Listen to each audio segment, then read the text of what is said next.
Friends, chicken 65 ఎలా చేయాలో చూసేద్దామా. నేను 1 కేజీ బోన్లెస్ చికెన్ తీసుకున్నాను. ఉప్పు, కారం, పసుపు, అల్లం ఎల్లుల్లిపాయ paste, tomato sauce, soya sauce, vinegar, red chilli sauce, green chilli sauce, ఒక గుడ్డు, పెరుగు, స్లైస్ చేసిన పచ్చిమిరపకాయలు, కరివేపాకు అండ్ సన్నగా తురిమిన ఎల్లుల్లిపాయలు, నూనె, ఇవన్నీ మనకు కావాలి. అయితే ఇప్పుడు ఫస్ట్ చిల్లీ పౌడర్ వేసుకోకుండా మిగతా అన్నీ వేసుకొని చక్కగా కలుపుకున్నాను. ఎందుకంటే నాన్ స్పైసీ ముందు పిల్లలకి కాస్త తీసి పక్కన పెడతాను. ఇదే దాంట్లో మళ్ళీ మన చిల్లీ పౌడర్ ఏదైతే ఉందో అది కలుపుకుందాం. అయితే ఫస్ట్ ఇదంతా కలిపిన తర్వాత ఒక్కసారి మీరు ఉప్పు మీకు ఎంత కావాలో ఇవన్నీ సరిపోయా లేదా ఒకసారి చూసుకోండి. కారం అవన్నీ వీలైతే రాత్రి కలుపుకొని నెక్స్ట్ డే మధ్యాహ్నం ఫ్రై చేసుకుంటే ఇంకా బాగుంటుంది. లేదంటే అట్లీస్ట్ 1 to 2 hours మీరు మ్యారినేట్ చేసి పెట్టండి. నేను 4 to 5 hours అయ్యిందని ఇఫ్తార్ బిఫోర్ ఇప్పుడు నేను తీసి బయట పెట్టుకున్నాను. ఒక ప్యాన్లో నూనె పెట్టుకొని ఫ్రై చేద్దాం ఇప్పుడు పిల్లలకి.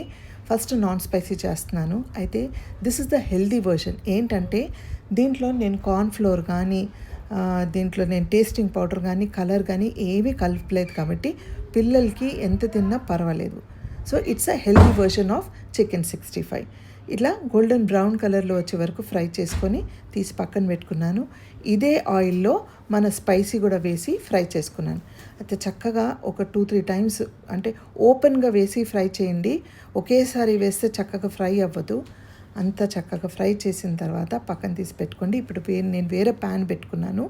ఆ ప్యాన్లో కొంచెం అంటే ఒక 1/2 టేబుల్ స్పూన్ నూనె వేసుకొని ఇవన్నీ దాంట్లో వేసి చక్కగా ఫ్రై చేసుకోండి. అదే కాకుండా దాంట్లో ఇంకా 1 టేబుల్ స్పూన్ పెరుగు అండ్ వినిగర్ కూడా వేయాలి.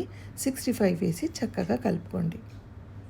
చూసారా, మీకు ఇది ఫ్రై చేసేటప్పుడు ఒక తెలియని అరోమా వస్తుంది. ఎంత బాగుంటుందంటే అది ఇప్పుడు తినేద్దామా అన్నట్టు ఉంటుంది. సారీ, అల్లా మాఫ్ కరే, నేను రోజాలో ఉండి వాయిస్ ఓవర్ ఇస్తున్నాను. అటు ఇటు అయితే ఐఎమ్ సారీ. చూడండి, చక్కగా ఫ్రై చేసుకోండి. చక్కగా ఫ్రై అయిన తర్వాత ఇప్పుడు ఇఫ్తార్ టైం అవుతుంది కాబట్టి నేను దస్తర్ మీద అన్నీ సెట్ చేశాను. ఫ్రూట్స్, రూ అఫ్జా, అలాగే చికెన్ చీజ్ బాల్ కూడా ఫ్రై చేసాము ఆ రోజు. ఇంకొకసారి ఆ రెసిపీ కూడా చూపిస్తాను. అన్నీ పెట్టాను. అందరు తిని చాలా టేస్టీగా ఉంది అని చెప్పారు.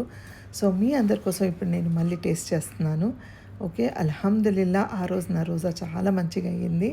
And here 1 bite for you and 1 bite for me. మాషాల్లా, అల్హమ్దులిల్లా, it was very very yummy. రోజాలో ఉన్నాను, అబద్ధం ఆడట్లేదు. మీరు ట్రై చేసి నాకు చెప్పండి. అండ్ రిమెంబర్, ఇది హెల్దీ వర్షన్. ఎందుకంటే దీంట్లో మన కార్న్ఫ్లోర్ కానీ టేస్టింగ్ పౌడర్ కానీ కలర్ కూడా వేయలేదు కాబట్టి. So please do like, share and subscribe.